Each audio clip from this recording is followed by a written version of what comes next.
Ladies and gentlemen, the story you are about to see is true. The names have been changed to protect the innocent.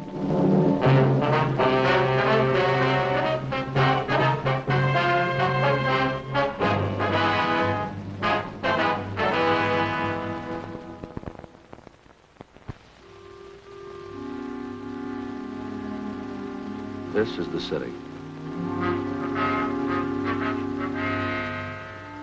Everybody starts out with the same chances. They grow up with the chance to play.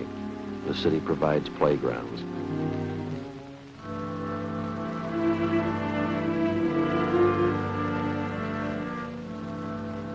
Public schools give them a chance to learn. High schools, colleges.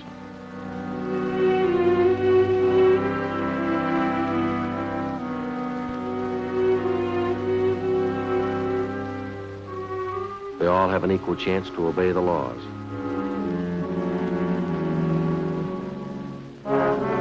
Some of them don't take it.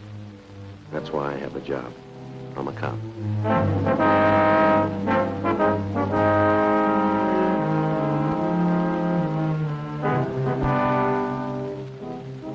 It was Wednesday, January 14th. It was cold in Los Angeles. We were working the day watch out of Homicide Division. My partner's Frank Smith. The boss is Captain Lorman.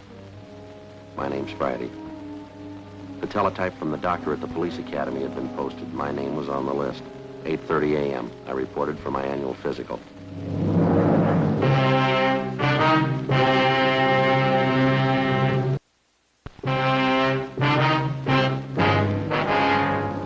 Looks fine, Joe. I'm gonna have to pass you. You mean I'm okay for another year, huh? Yeah. How about that shoulder? What? Gunshot wound. Ever bother you? No. When we took the x-rays, looked like you were gonna have trouble with it. Chip bone? Mm-mm. You sure you'd never have any trouble with it? No? Well, once in a while in the wet weather, it kind of aches a little bit, you know. Yeah, that happens. How old are you, Joe? 33. Still Central Homicide? Mm-hmm. Serial number? 2288. 288. Yeah, well, guess that does it. You can get dressed. Okay, thanks. Keeping you pretty busy, are they, Doc? 4,200 men. Keep you hopping. Hi, Doc. Sorry to bother you. You through, Joe? Yeah, anything doing? Dead body call out near Westlake Park. We got it? Yeah, better get there. 9320 Laurel Lane. What's the story? Old man found dead in his living room, bullet hole in his chest. Yeah? Boys in the radio car that answered the call thought the old man killed himself. They're not so sure now. What do you mean? I think somebody helped him.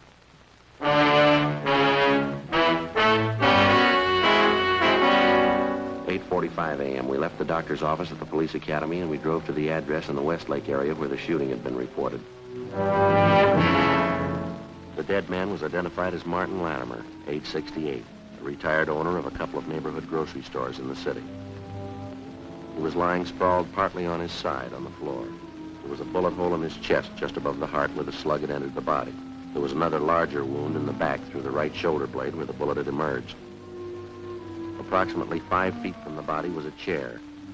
There was a Winchester rifle wired firmly to the top, its muzzle pointing directly above the spot where the body lay on the floor. A thick white string was wound firmly around the trigger of the rifle.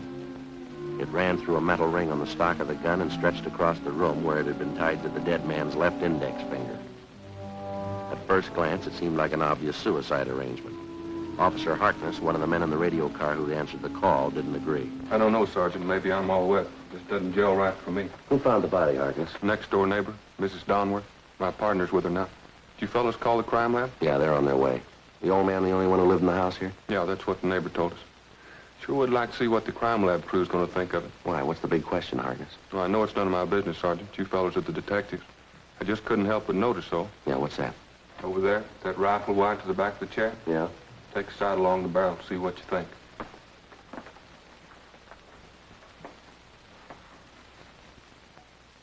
Yeah, pointed right in a straight line with the body.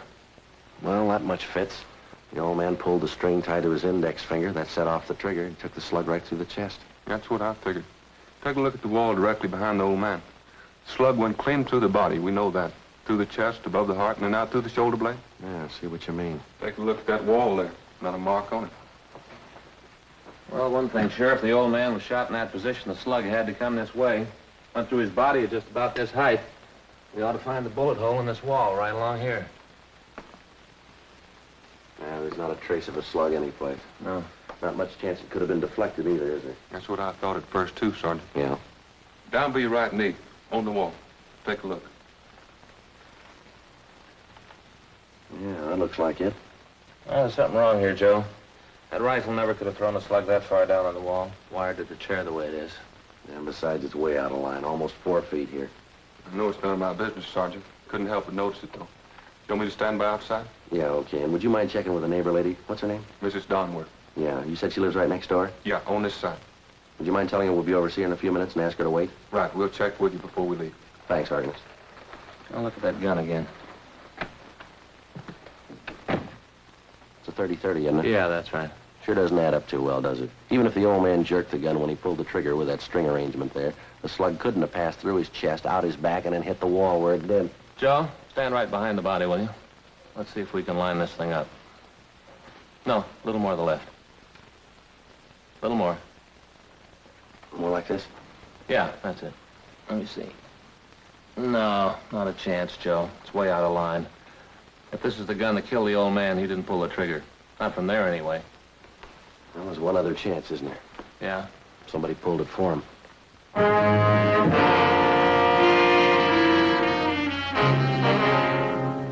Sergeant J. Allen and a crew from the crime lab arrived and went to work. We put in a call to the coroner's office and asked them to remove the body. 9:15 a.m. We went next door to talk to the neighbor who'd found the body, Mrs. Elsie Donworth. I went over to pick up his laundry, officer. I do laundry for half a dozen people here in the neighborhood. I don't charge any more than the regular laundries do. A lot more particular with shirts and things. I see, Miss Donworth. Would you go on, please? I went over about 8 o'clock this morning. I walked in and called out, but he didn't answer. Then I went into the parlor, and there he was.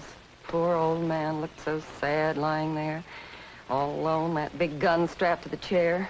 Gave me the coldest feeling. It was the same way when Claude died. Claude was my husband. I understand. Only Claude didn't shoot himself. Uh-huh. I take it you knew Mr. Latimer pretty well, ma'am? Oh, I suppose. He didn't have any relatives, poor man, all alone.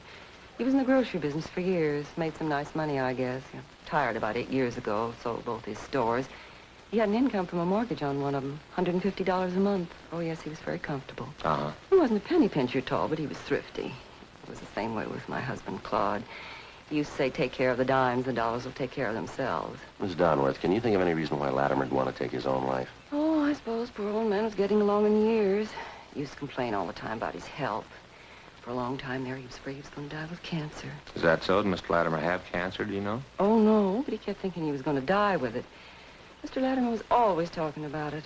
I'm going to check with Jay next door and see how they're making out. Tell them where we are. Right. I'll be right back. Right. Mr. Latimer was so upset about it, he finally went to see a doctor. He came back and told me the doctor said for him not to be so silly about it. He was a well man and good health. That was last week only. When was the last time you saw Latimer, ma'am? Day before yesterday. Oh, we laughed and joked over the back fence. Poor old man had such a nice smile.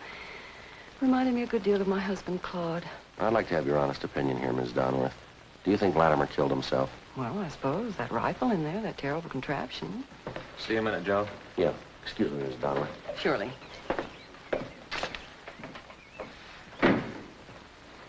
Anything? The crime lab's having a field day, Joe. They say it'd be absolutely impossible for the old man to kill himself with that rig. They find anything definite? Dusted the rifle for fingerprints, didn't find a one. Makes less sense than that slug buried in the corner of the wall. Another thing, they checked the desk in the living room. Found some correspondence the Latimer had with the Lonely Hearts Club. Judging from the letter, seems Latimer was getting set to marry the girl. Big picture of her attached to the letter. Yeah, did you find out why he'd want to die? Pretty good reason why he'd want to live. Yeah. Beautiful girl, looks to be about 24, 25. Yeah. She was going to marry him. The crime lab crew went on with their routine investigation of the Martin Latimer house while Frank and I continued to talk to the neighbor, Mrs. Donworth. There didn't seem to be any common ground at all between the evidence in the house and the information she had to offer. As we continued questioning her, Mrs. Donworth remembered that a month before, Latimer had told her that something might happen to him and that he wanted to make out a will. He asked her to witness the will. A few days later, Latimer's lawyer came to the house and Mrs. Donworth read it and witnessed the signing. At that time, she said Latimer made the remark, "I don't feel like going on much longer anyway. If death means arrest, I think I deserve one." Ma'am, did you hear anything out of the ordinary going on next door this morning or last night?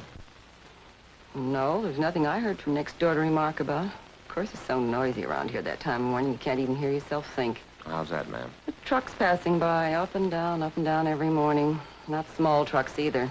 They start in at 6 a.m. and they rattle past for 2 or 3 hours at least. Could you give us the names of some of the other people on the street who knew Mr. Latimer pretty well? Yes, I suppose. I don't think any of them knew the poor old man as well as I did. Most of them are younger folks, parties and things, you know. When you get up around 65 or past it, like Mr. Latimer, parties don't mean so much anymore. I understand. Yes, just a nice, quiet home with good heating system, good books on the shelf, and a good man around the house. About all you can ask for. Well, thank you very much, ma'am. Here's our card. If you think of anything else, please call us. All right. Frank Smith. That's you, huh? That's right, homicide, extension 2521. Just one more thing, Miss Donworth. We understand Latimer was corresponding with several women through a Lonely Hearts Club. Did he ever mention that to you by any chance? No, he never did. I saw the circulars and stuff around his house, though. And Latimer never mentioned any of the women that he corresponded with, huh? I pretended I didn't know about it. He never brought it up. I don't understand why he'd want to meet a lady that way. All most of them are looking for is a man with money so they can quit work and lay around the house. Well, thanks again, Miss Donworth. Yes, poor old man. Wonder what made him write letters after silly women. A little good they'd have done him. He wrote letters all over the country. Yes, ma'am. I'm getting tired of working myself. He could have saved the postage, too. Ma'am? I was right next door. I would have married him in a minute.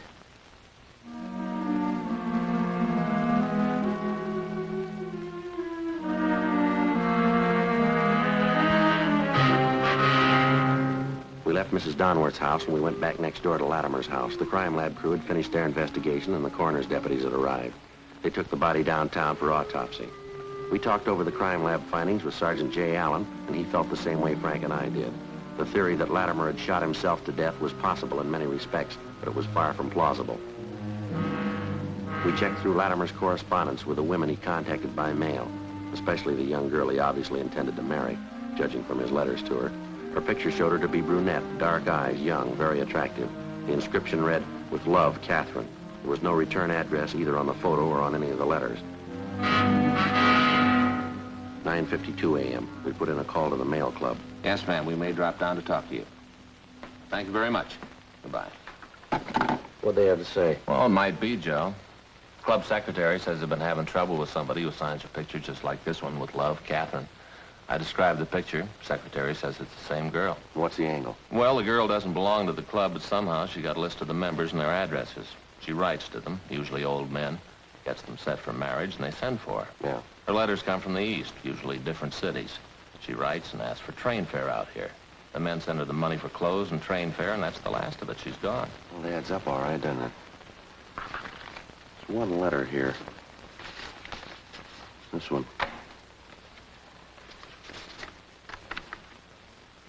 I hate to ask you, dear, but if you could send me the traveling money and just a little extra for some clothes, I will take the first train and be with you in a week to become your wife, awaiting that precious moment with love. Kind of pours it on thick, huh? What's the date on that one? Well, let's see. Mailed December 30th. That's 14 days ago. What do you think, Joe? I don't know. It's possible. She could have showed up, tried to grab all the old man's money she could find. Maybe he caught her at it. She killed him, rigged up this phony setup to make it look like Latimer shot himself. It'd hold more water if we could find out she really came here. Maybe we'd better start ringing a few doorbells. The other neighbors might come up with something. What do you say? Let's take another look at that girl's picture, huh? Here you are. No photographer's name. Underneath here, down the corner of the mounting, see? XXX6Y3. Must be some kind of manufacturer's mark. Photographic supply, huh? Mm-hmm. Guess it stands for the type of mounting, huh? You know anything about the photo business? No? I don't either. Well, let's find somebody who does.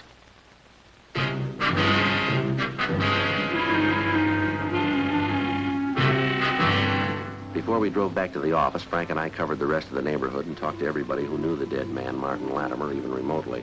They told us nothing we didn't already know. There'd been no stranger seen visiting the old man. No one had noticed anything out of the ordinary in Latimer's daily routine. 3 o'clock that afternoon, we checked with a photo supply firm where we found out that the symbols stamped on the cardboard frame of the photograph signed Catherine were symbols used by a photo supply company in San Francisco. We went back to the office and got in touch with the San Francisco firm. We were told that the symbols indicated the style and size of photographic mountings, and further, that this particular type of mounting was distributed only throughout 7 western states. They gave us a list of 18 photo studios in Los Angeles who kept this particular mount in stock. It was a long chance, but we started checking them out.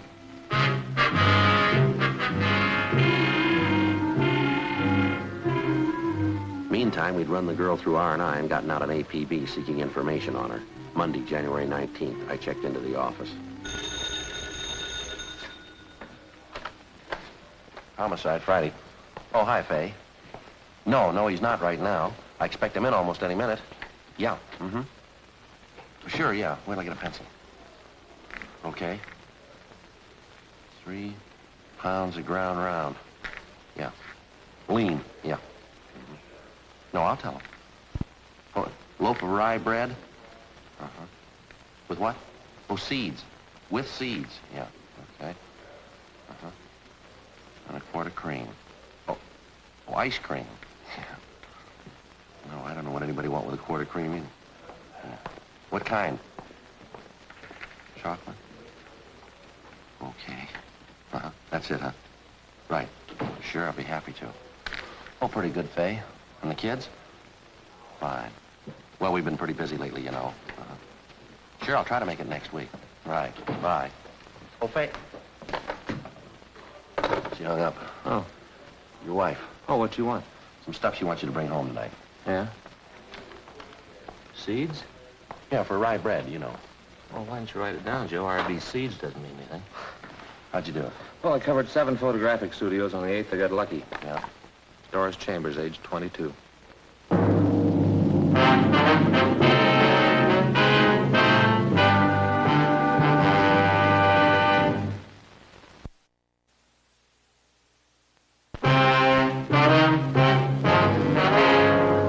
Monday, January 19th, 10:30 a.m. The proprietor of the photo studio on Melrose Avenue had identified the girl in the picture. He told us she was Doris Chambers, age 22. She came from a fairly well-to-do family, and her father was manager of a local neighborhood bank. We drove over to talk to her. She couldn't recognize the handwriting on the photo, nor did she understand the inscription with Love, Catherine. After questioning her, it became apparent she knew nothing at all about 68-year-old Martin Latimer. I wonder if you'd mind taking another look at the handwriting on that picture, miss. Take a close look. Is it familiar at all to you? No. No, I couldn't be sure either way. Seems like I've seen it, though. When did you say you had that picture made? About a year ago at graduation. My mother had extra copies made up. She liked it. I didn't care for it much. Could you tell us how many people have prints of this picture? Mama had about 24 copies made up. She took 12 and I took 12. She sent them to relatives and friends of ours. She kept a few. What'd you do with yours? Sent them to friends, girls at school, a few of my boyfriends. And can you remember if you autographed any of them? Yes, some of them. The one for my girlfriends. The others I gave out plain. Can you try and think who you gave those to, miss? The unsigned pictures? One went to Carl. I know that. And then Fred and Don and Ray and Warren. Yeah, I think that's it. I wonder if we could have their full names and addresses, please. Yes. All right. I'm pretty sure I've got them in here someplace. I don't know what I'm saving all this junk for. Old letters and... Just a minute. That's funny. It's the same handwriting, isn't it? I thought I'd seen it before. Ma'am? This old letter from Warren. See the writing? Doesn't it look the same to you? Looks close, Joe. Yeah, we'll have Don Meyer in handwriting check it over. Who is this Warren, Miss Chambers? Warren White. Here's his address right here. I got it, Joe. Warren and I went to college together.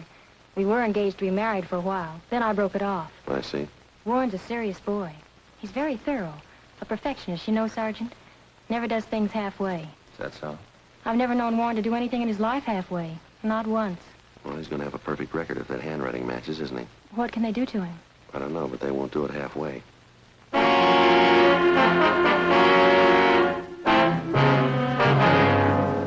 (11:02 a.m.) We left the home of Doris Chambers and drove down Beverly Boulevard to 743 North Clarewood Avenue, an apartment house where the suspect was supposed to be living. We talked to the manager, and he told us that Warren White had moved without giving notice 5 days before, on January 14th. The same day, 68-year-old Martin Latimer was found dead in his home. We got on the phone, talked to Doris Chambers again, and she gave us a lead on Warren White's married sister.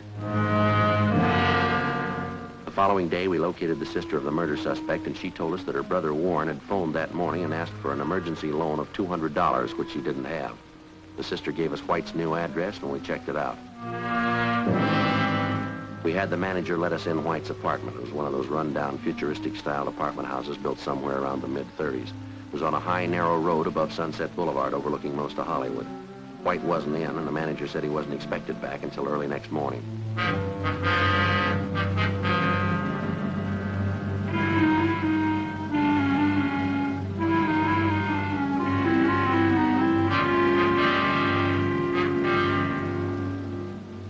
We waited. Midnight, 1 a.m. No sign of the suspect. You know, Joe, you can't beat it. The view from up here is beautiful. Yeah, it's nice, isn't it? You ought to look around and find a place like this for yourself. Be great. Well, the rent's too high up here. Well, it's the location, I guess. You know, people love hillsides, love to be high. The higher you are, the more it costs. First, the location is great. Public school right down there. And if you take Sunset Boulevard down to the freeway, you're in the city hall in 10 minutes. Doesn't take me much longer. About 20 minutes is all. Yeah, but you don't have the view, Joe. Oh, smell that air. What time you got? 1:45. We waited.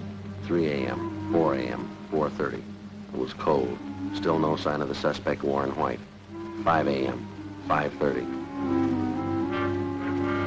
6:30, 7 a.m., 7:30. We kept waiting. No sign of the suspect. We called the office and arranged for a relief. 8 a.m. We could hear groups of youngsters passing by outside, trooping into the main yard of a school just below the apartment house. We kept waiting. 8:15 a.m. Come on in. What is this? What do you want? You Warren White? Yeah. Stand still. He's clean, Joe. Well, what do you want? Police officers. You been drinking? Yeah, a little. But it's all right. Why don't you sit down, officers? I'm not going to give you any trouble. What do you mean? I killed him. Maybe I'll never know why, but I killed him. Sit down, officers. Some bourbon in the kitchen. You want some? No, thanks. Why'd you kill the old man, son? You want to tell us? I don't know. Probably 100 reasons. Not sure of any one of them. Something I never realized before. Yeah? I mean, killing a man, taking a human life. I guess nobody knows what it is till they do it. Most complicated thing in the world. You must have had a reason for it, killing him, rigging it for a suicide. Do you have anything against him? I hardly even knew him. I used that picture of Doris to fool him. Made some good money doing it. I needed it. You willing to give us a statement about the whole thing? I haven't anything to hide, officer. The minute I killed him, I knew it was over. Right there in that 1 minute. I knew you'd come and find me somehow. I didn't know when, but I knew you'd come and find me. All right. We better head downtown. Yeah. That's a great sound, isn't it? What's that? Schoolyard, the kids. Got a great sound to it. A good one. Yeah. Could I please go over there for a minute? All right.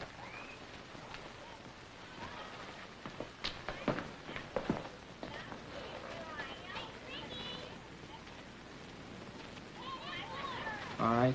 How can anybody figure it? You start in the schoolyard, like those kids down there.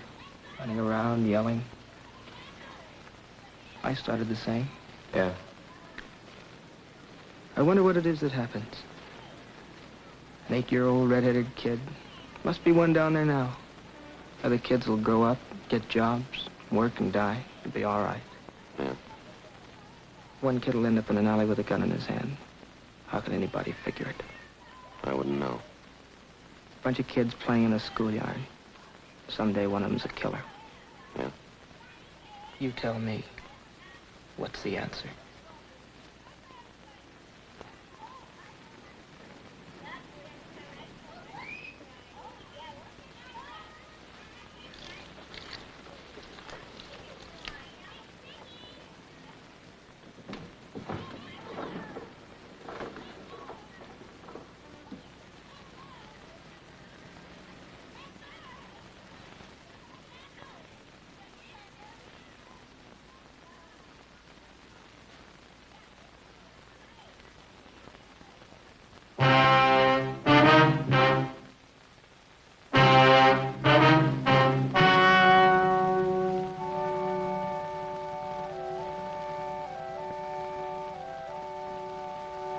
On April 8th, trial was held in Department 88, Superior Court of the State of California, in and for the County of Los Angeles.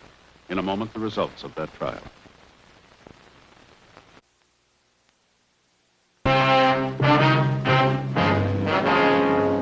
The suspect was tried and convicted of murder in the first degree.